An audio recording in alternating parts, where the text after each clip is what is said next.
Hello guys, magandang hapon. Okay, so ang pag-usapan natin sa hapon na ito, ang share ko sa inyo is ano ang success para sa iyo. Okay, so success or tagumpay, di ba, para sa iyo. Okay? So sa akin guys, i-share ko dati akala ko pag yumaman ako, meron akong malaking bahay, may sasakyan, maraming pera, yun yung success. Kasi yun ang akala ko talaga dati. And siguro yun din po yung akala nyo, no, ng karamihan. Kaya po napansin ko marami pong naging alipin ng pera. To the point guys na halos hindi na sila nagpapahinga, no? Nasasakripisyo na yung kalusugan nila para lang kumita ng pera. Diba? So marami pang iba. So katulad ng pag-abroad, I'm not against OFW, no? Pero sinasakripisyo nila guys yung time nila sa pamilya nila para kumita ng pera. And wala naman akong against doon, no, kasi magkaiba tayo ng gusto sa buhay. Pero para sa akin ang katuwiran ko kasi guys, kung perang pag-usapan, kung pag-succeed financially ang pag-usapan, kahit saan pwede ka namang yumaman eh. Kung talagang mag-i-bless ka ni Lord. So ngayon, usapang success, no? Marami kasing klaseng success. Pwede ka mag-succeed, una financially, mayaman ka, so successful ka financially. Pero meron din successful ka physical. Ibig sabihin, yung wala kang sakit, successful ka. And successful kang tatay, masaya ang pamilya mo, masaya kayo ng pamilya mo, successful ka sa leadership mo sa pamilya mo. Ano pa, successful kang singer, dancer, kung ano-ano. So ibig sabihin, maraming klaseng success. So ngayon, ang tanong, ano ba ang pinaka meaning talaga ng success? Okay, may nabasa akong libro guys. Ang sabi doon, the highest level of success is happiness. Sabi ko, ay grabe. Oo nga, no?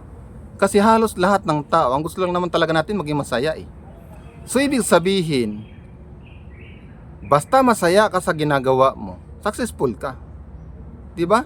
Hindi natin kailangan magpayaman pa para masabing successful, kasi yung pagyaman or successful financially, isa lang yun sa part ng aspeto ng buhay natin na pagiging successful. Yes, mahalaga ang pera. Number one na kailangan ang pera para maging masaya ang tao, no? Pero hindi po, guys, ito lang tandaan nyo, hindi po lahat pera ang kailangan para maging masaya tayo. And yun yung para maging successful tayo. Okay? Kailangan po maging i-balance po natin ang lahat.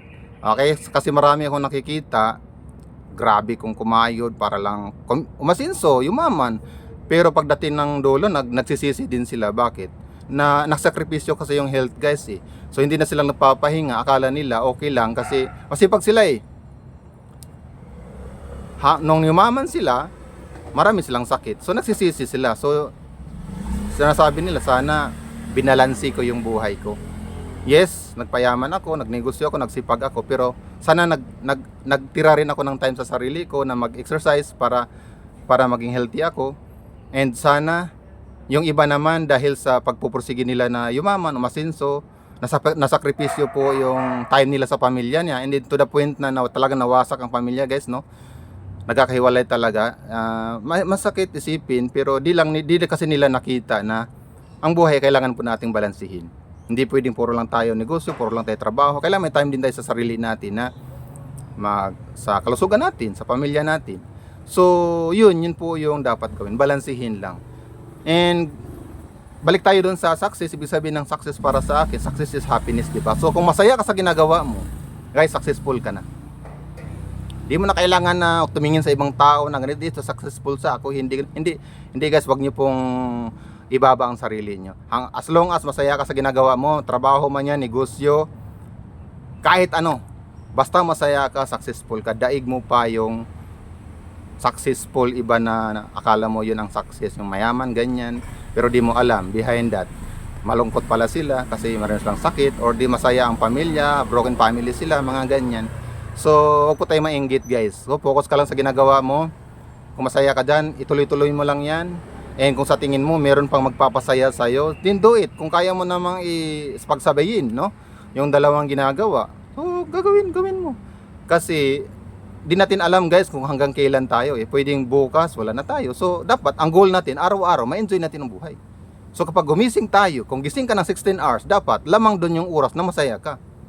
Yes, mayroong time na malungkot tayo, no? Mayroong time na nagagalit tayo, Meron tayong time na nag-aaway tayo, asawa natin, ang anak natin, pinapagalit. So, dapat lang guys, lamang po yung masaya ka. Okay, kapag nagawa mo yun, ibig sabihin, panalo ka sa araw na yun. So, ang binibilang natin guys, yung araw. Kasi you'll never know kung hanggang kailan ka. O diba? So, dapat everyday, enjoy mo yung buhay.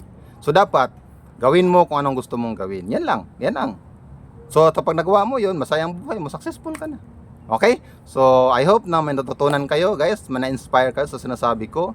So, huwag kalimutan mag-share, mag-like, para matuto rin yung iba, makatulong tayo. Okay? So, hanggang sa susunod kong video, maraming salamat. Bye-bye!